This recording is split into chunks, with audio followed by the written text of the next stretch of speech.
있습니다. 여러분, 개혁이라는 단어를 한자로 좀 보면 고치다라는 뜻의 이 개자를 씁니다.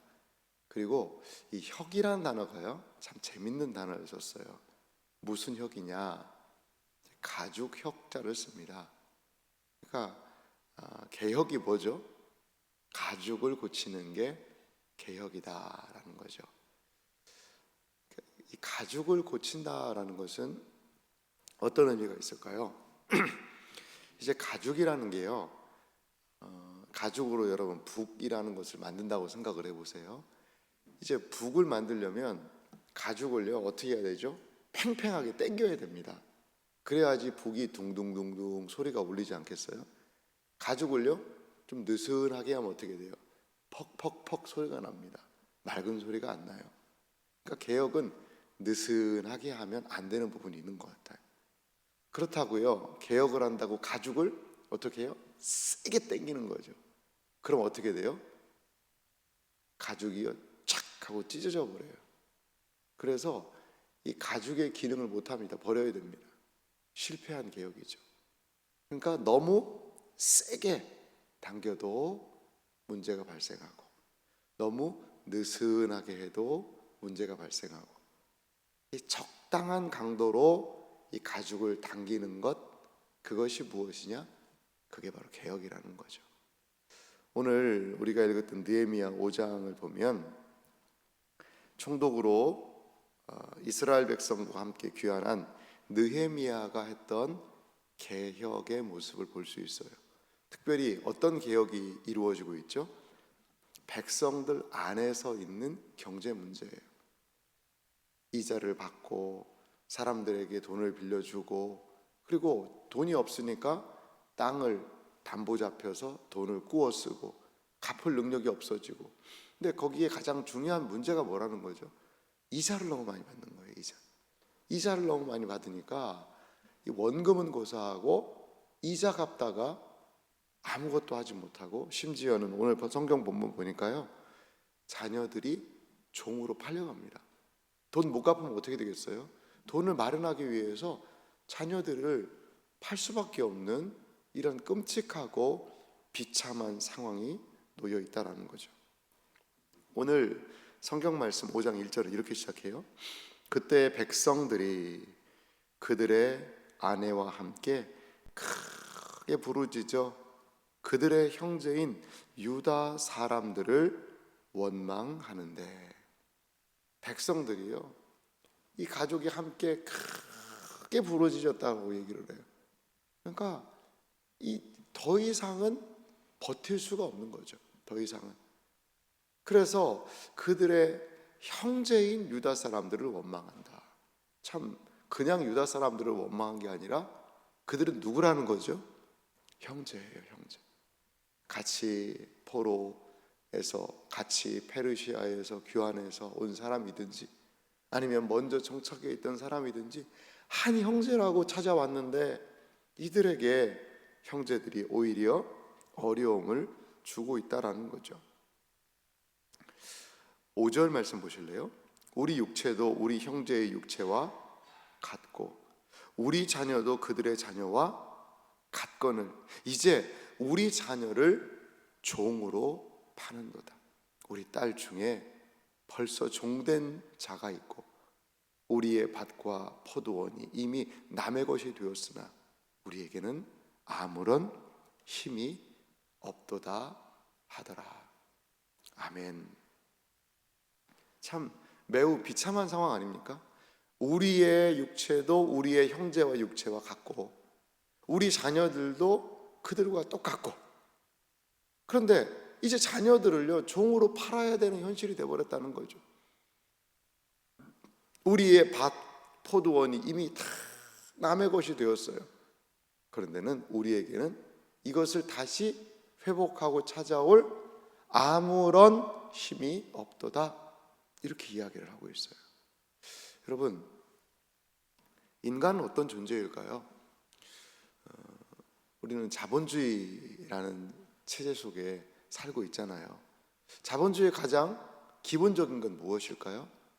내가 노력해서 내가 돈 벌고 노력 안 하고 열심히 안 한 사람들은 도태되고 그거는 자연스럽고 당연한 거 아니냐, 이렇게 우리는 보통 이야기를 합니다.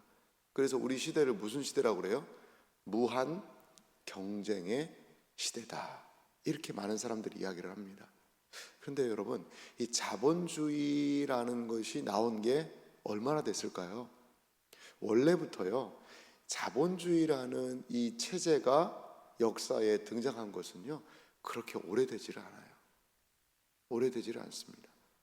적어도 인류의 많은 부분에서 사람들은요, 어떤 경제적인 구조를 가졌냐면, 물론 그것이 전 근대적인 여러 가지 어려움들이 있습니다만, 어떻게 보면 왕이 백성들에게 땅을 나눠주고 백성들은 그 땅을 경작을 하고 그리고 얼마의 세금을 바치고, 이런 일들이 분명히 있었어요. 그래서 땅은 왕의 땅이다, 이렇게 이야기를 하기도 했었고요. 그리고 귀족들이 그 땅을 나눠 가진 때도 있었죠. 그리고 일반 백성들은 소작을 하면서 지내기도 하고요. 이 제도에 대해서 그거는 완전히 종처럼 사는 게 아닌가. 근데 역으로 바꿔보세요. 그건 뭐냐면 기본적인 삶은 다 살게 한다는 거예요. 왜? 땅을 다 나눠주잖아요. 부쳐먹을 땅이 있잖아요. 물론 기근이라든지 어려움이 있을 때는 문제가 발생합니다. 근데 적어도 그 한 나라에서 이 사람들이 먹고 사는 부분들에 대해서는 어느 정도 기근, 흉년, 이 문제가 발생하지 않은 때라면 많은 사람들이 기본적인 생활은 할 수 있도록 하는 그런 사회적인 시스템이 있었던 것 같아요. 근데 그래서 이제 각 나라들이 자본주의를 해보니까, 이게 너무나도 경쟁이 치열해지고 거기에서 밀려나는 사람들이 생겨서 이렇게 해서는 안 되겠다라고 해서 자본주의를 조금씩 수정을 해서 사회 복지적인 측면에서 어려운 사람들을 또 돕는 거죠. 그러다 보니까 또 무의도시가는 사람들이 생기는 이 폐해가 있지 않냐, 여러 가지 문제들이 참 많은 것 같아요. 오늘 느헤미야도요, 일반적인 경제 원칙, 돈을 빌린 게 누구냐? 전데요. 그 돈을 왜 빌렸냐? 돈 없으니까요. 그럼 네가 돈 빌린 거 네가 책임져야지, 왜 그런 걸 나한테 얘기를 하냐? 네가 경제적인 활동을 해서 실패했으면 네가 책임져서 다 해야 될 거 아니냐? 어떻게 보면 각자 알아서 하는 거지, 어떻게 이 모든 것들을 나한테 다 하라고 하느냐라고도 이야기할 수 있어요. 그런데 이것은 단순한 사회 체제만으로 해결할 수 있는 부분은 아니라는 거죠. 왜? 사회 체제 자체에 뭐가 있어요? 문제가 있는 거예요. 이자를 너무나 많이 받는 거죠. 원금을 상환할 수도 없는 이자가 이자를 낳고 또 이자를 낳는 이러한 이방인들의 악덕 구조들, 그것을요 유대인들도 그대로 가져와 버렸다라는 거죠.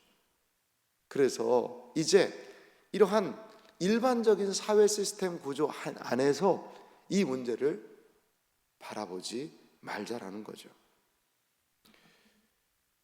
6절 말씀부터 7절을 보면 이렇게 느헤미야의 행동이 있습니다. 내가 백성의 부르짖음과 이런 말을 듣고 크게 노하였으나, 7절, 깊이 생각하고 귀족들과 민장들을 꾸짖어 그들에게 이르기를 너희가 각기 형제에게 높은 이자를 취하는도다 하고 대회를 열고 그들을 쳐서.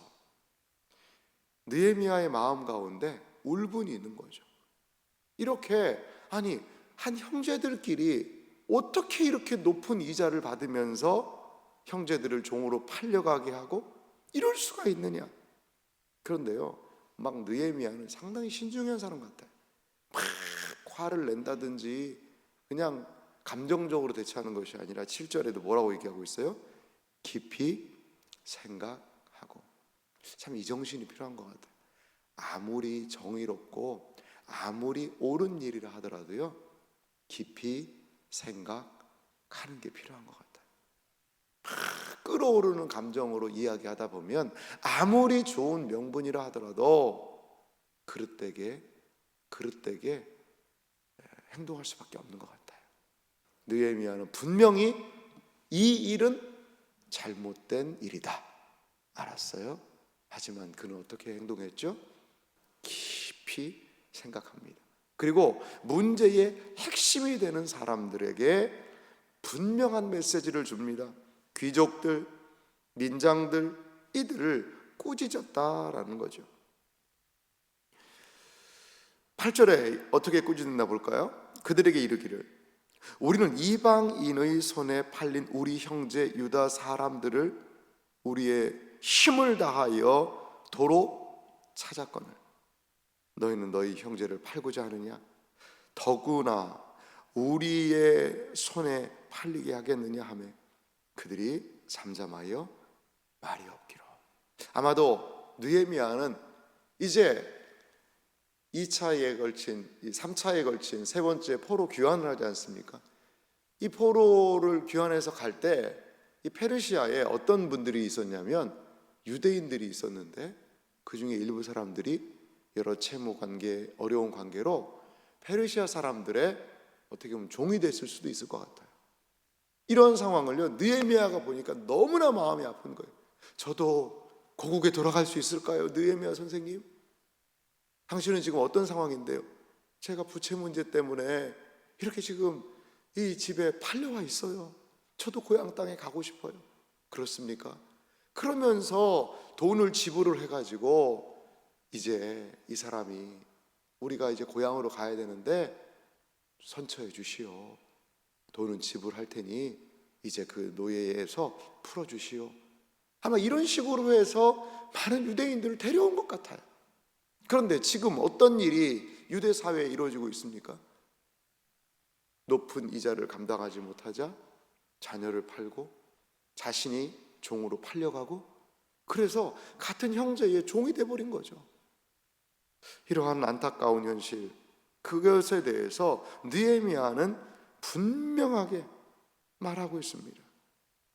9절은 이어서 말합니다. 내가 또 이르기를 너희의 소행이 좋지 못하도다. 우리의 대적 이방 사람의 비방을 생각하고 우리 하나님을 경외하는 가운데 행할 것이 아니냐. 아멘. 이 문제는 단순한 사회 경제 시스템으로 보자. 사회 구조가 원래 그런 것 아니냐. 어찌 하겠느냐. 지금 이 가나안 땅은 적어도 그 정도 이자는 받는다. 그럴 문제가 아니라는 거죠. 그럴 문제가 아니라는 거예요. 여기 아주 중요한 단어가 있습니다. 우리 하나님을 경외하는 가운데 행할 것이 아니냐. 사랑하는 성도 여러분, 이 문제는 단순한 경제 문제를 넘어서 우리와 함께하고 있는 형제와 자매의 문제라는 거죠. 신앙 공동체 안에서 사실 금전을 주고받고 하는 일은 교회에서는 좀 하지 않았으면 좋겠다라고 권면을 드립니다. 권면을 드려요. 우리가 어떻게 한 번에 이 사회 구조를 다 바꿀 수가 있겠어요? 얼마나 재정적인 어려움이 있는 우리의 형제 자매들이 있습니까? 특별히 코로나를 지나면서 이자율이요 너무 올라가는 거예요. 너무 올라가요. 그래서 진짜 그 원금은 고사하고 이자에 늪에서 허덕이고. 왜냐하면 예전에 한 2%대의 그러한 이자를 쓰다가 이자가요 6%까지 올라가더라고요. 그러니 그걸 계산해 가지고 요 정도면 되겠다라고 한 분들에게는 얼마나 이게 큰 고통이었을까요? 말은 다 안 하지만 우리 그리스도인들은요 경제를 위해서도 기도해야 돼요. 경제 구조를 위해서도 하나님이 은혜를 베풀어 달라고 말이죠. 이렇게 이 단순하게 이 경제적인 문제만이 아니라 하나님을 경외하는 가운데 행하라. 10절 이어 말합니다. 나와 내 형제들과 종자들도 역시 돈과 양식을 백성에게 꾸어 주었거니와 우리가 그 무엇을요? 이자 받기를 그치자. 이자는 받지 말자. 이미 레위기에도요 같은 민족에게는, 같은 이스라엘 백성에게는 이자 받지 말아라, 이런 구절이 있어요. 이방인에게는 받을 수 있다는 거죠. 그런데 같은 동족에게는 이자를 받지 말라는 거죠. 적어도 원금이 상환되는 것 정도로 형제와 이웃을 무엇 가운데? 하나님을 경외하는 가운데 행하라라는 것이죠. 자, 그런데 이들이 어떻게 반응하느냐, 12절 봅시다. 그들이 말하기를 우리가 당신의 말씀대로 행하여 돌려보내고 그들에게서 아무것도 요구하지 아니하리이다 하기로 내가 제사장들을 불러 그들에게 그 말대로 행하겠다고 맹세하게 하고. 여러분, 참 이스라엘 공동체도요, 이러한 자정 능력이 있는 것 같아요. 이방인들을 이렇게 하고 어떻게 관례로 당연히 해오던 일들이 있었어요. 무엇이죠? 높은 이자를 받는 것이죠. 그런데 이들이 느헤미야의 이 말을 듣고 이제 하나님에 대한 경외함을 가지고 자신들이 받아야 될 이자를 받지 않겠다라고 결단하는 거죠. 신앙 공동체가 세상의 경제 논리와 세상의 셈법으로 움직이는 것이 아니라 무엇을 가지고 움직이는 거죠? 주를 경외함, 이것을 가지고 작동하고 움직이게 된 것을 오늘 성경은 볼 수 있습니다. 사랑하는 성도 여러분, 우리는 경제적인 활동을 하고 있는 사람들이에요. 여러분, 돈이 좀 없어 보세요. 얼마나 불편합니까? 쓸 돈은 많은데 이것들이 참 부족하다는 것, 이게 너무나도 힘들고 어려운 일이지요. 우리 재정적으로 연약한 지체들을 위해서 기도해야 합니다. 교회가 여러 가지 구제의 사역들을 하는데 참 어떻게 보면 그 어려운 분들을 돌아보는 것이 쉽지는 않아요. 하지만 이것은 성경에서 분명히 말씀하고 있는 바라는 거죠. 고아와 과부와 그리고 나그네, 이들을 정말 너희가 너희 땅에 있는 동안에 이들이 그치지 않을 터인데 이들에 대하여 국렬과 자비를 지속적으로 하라는 것이 성경의 가장 명백하고 중요한 원리입니다. 교회는 어떠한 공동체입니까? 위로 하나님을 섬기는 공동체죠. 그리고 또한 우리 성도들이 서로 주님 안에서 양육되는 공동체입니다. 그리고 교회가 해야 할 가장 중요한 사명이 무엇입니까? 세상을 섬기는 거예요. 세상을 섬기는 일차적인 방식은 바로 전도지요. 전도를 통하여 복음을 듣는 것, 이것을 신앙의 선배들은 영적인 자선이라고 얘기를 했어요.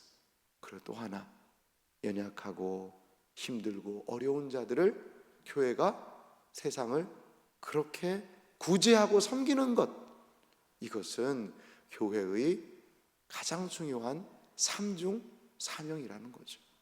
목사님, 이미 세상의 사회 구조 시스템이 그들을 다 섬기고 있는데 우리가 더 해야 됩니까? 네, 맞습니다. 더 해야 하죠. 왜? 무엇 때문에요?